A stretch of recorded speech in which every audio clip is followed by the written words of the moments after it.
Good morning. Welcome to the Thursday edition of Inside Nigeria on Leadership Television. My name is Winifred Ugbebo, your host on the program. Today's review of the papers, we have the victory of Donald Trump, the 47th president of the United States of America, as the headline story on the papers today on our menu, including Nigeria's most influential leadership. Let's go with leadership and read out leadership's leading story. Leadership today, Thursday, November 7, 2024 says Trump shocks critics, returns to White House, wins historic election to emerge 47th U.S. president. World leaders seek ties as Tinubu, others congratulate president-elect. Experts speak on implications for Africa, others. I'll take that once again. Trump shocks critics, returns to White House, wins historic election to emerge 47th U.S. president. World leaders seek ties as Tinubu, others congratulate president-elect. Experts speak on implications for Africa, others. Beside that, federal government approves redesigning of Abuja-Kaduna Road. Again, militia group kills 10 in Edo. Farmers decry non-distribution of fertilizer. Elon Musk's wealth rises by $13 billion after Trump's win. Bandits abduct 100 in Zamfara, priest in Imo. And on the business bus of leadership newspaper, asset providers increase meter prices for discos. And above the masthead of leadership, Tinubu, governors Akpabio, CDS, others Mon Lagbaja. Says tapes, Equatorial Guinea installs CCTV in offices. From that, we move to the page 3 of leadership, where we have our stand. Today's stand is on minors as felons. Minors as felons. Recently, the media space, local and international, was awash with the news of the arraignment in Nigerian courts of minors on charges ranging from treason to arson, among many others. Those arraigned were arrested during the #EndBadGovernance protest in parts of the country. That is just the first paragraph on today's stand, which is on minors as felons. From this, we move over to the back page of leadership, where we have being blunt with Muazu Elaza, Thursday column, what Netawe must do differently. Of course, this is column you have to read to find out what Netawe must do differently. In quote, Netawe must remember that he's leading one of the nation's most crucial ministries. It's on this note we end the review of leadership newspaper today, Thursday, November 7, 2024. For continuation of these headline stories, inside stories, and the back page, log on to the website of leadership, www.leadership.ng. From leadership, we move over to the next paper. Actually, same headline story, but couched differently. The Guardian says U.S. decides, low expectations, optimism, herald Trump's second coming. We have Donald Trump, 47th elected president of the United States of America. Federal government calls for peace over Abia, Akwa Ibom border dispute. Obasanjo, Jonathan Tambuwalda's Lord Obaseki's 8 years in office. Naira remains volatile despite current account surplus, rising forex inflows. Oyo OK's 80,000 Naira minimum wage for workers. Flood sack Rivers, Anambra communities.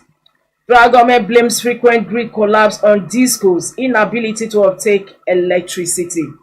Tinubu honors SCOAS as Obi Atiku, governors NNPCL mourn. MTN Foundation celebrates 20 years of impact in Nigeria. Review of front headline stories today on the Guardian newspaper. For more, log on to the website. From the Guardian, Daily Sun is next on our lineup. Daily Sun says Tinubu Atiku will be woo Trump after victory. He should bring the world together, President. He should help restore true democracy in Nigeria as Vice President. World leaders react. Tinubu Atiku will be war Trump after victory. President says he should bring the world together. He should help restore true democracy in Nigeria as Vice President Atiku Abubakar. While world leaders react. Zenith Bank completes IT upgrade, pledges improved service.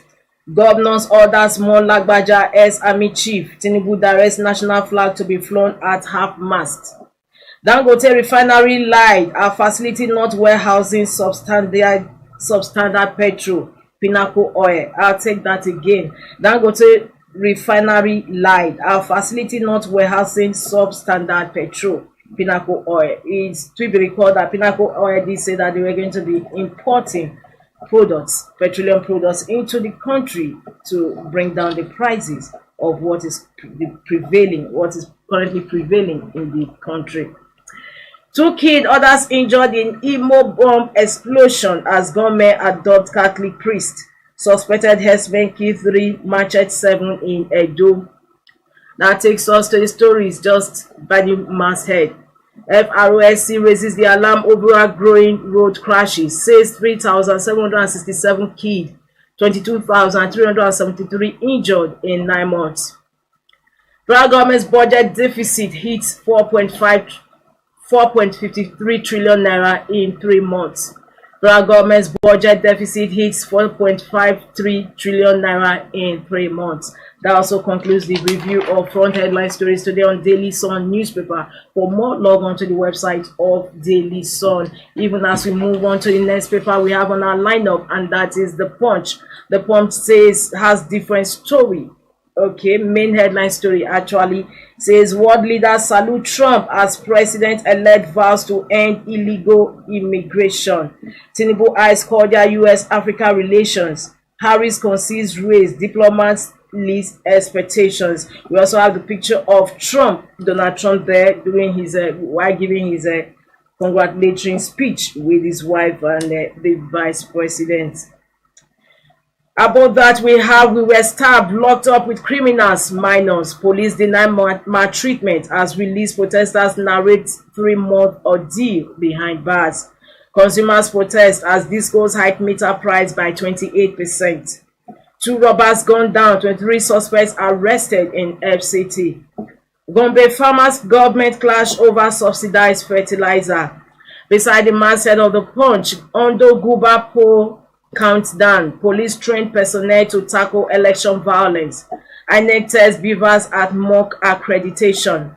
Above the masthead of The Punch, marketers sue Dangote, insist on petrol imports. Banks free to trade with deposited forex, CBN. Tinubu governor CDS orders more Lagbaja. Front headline stories today on The Punch newspaper. Today, Thursday, November 7, 2024. For continuation of these headline stories, inside stories, the editorial and back page, log on to the website of The Punch. Even as we move on to the last paper we have on our menu today, and that is Vanguard. Vanguard says US poll be president to all. Kamala charges Trump as Tinubu Biden world leaders orders hail him. US poll be president to all. Kamala charges Trump as Tinubu Biden world leaders orders hail him. We have also the picture of the president-elect giving his speech, delivering his victory acceptance speech in Florida, USA yesterday. Hashtag end bad governance. Go after real corporates, not minors. Emir Sanusi. Nigeria to make investment decisions on 5 projects worth $50 billion. Federal government. Zenith Bank reassures customers following successful IT upgrade.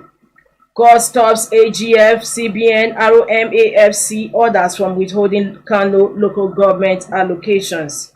And in sports, Morocco 2025, Ekong, Glukman, Osimhen, Simon, 19 orders, jail for Benin, Rwanda. And about the masthead of Vanguard, for second time in 4 months, discos raise meter prices by 28.3%. The story runs on page 9 of Vanguard. Tinubu Akpabio governors Obi mourn as COAS Lagbaja dies at 56. Don't allow Dangote take over energy sector. Oil marketers stir court.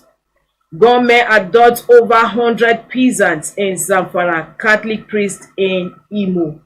The stories run on pages 6 and 11 of Vanguard newspaper. That also concludes the front page headline stories review on Vanguard newspaper today, and of course also on today's program Inside Nigeria. Don't forget to join us same time, same station for another fresh edition of the program Inside Nigeria tomorrow. My name is Winifred Ubebo. Thanks once again for joining us.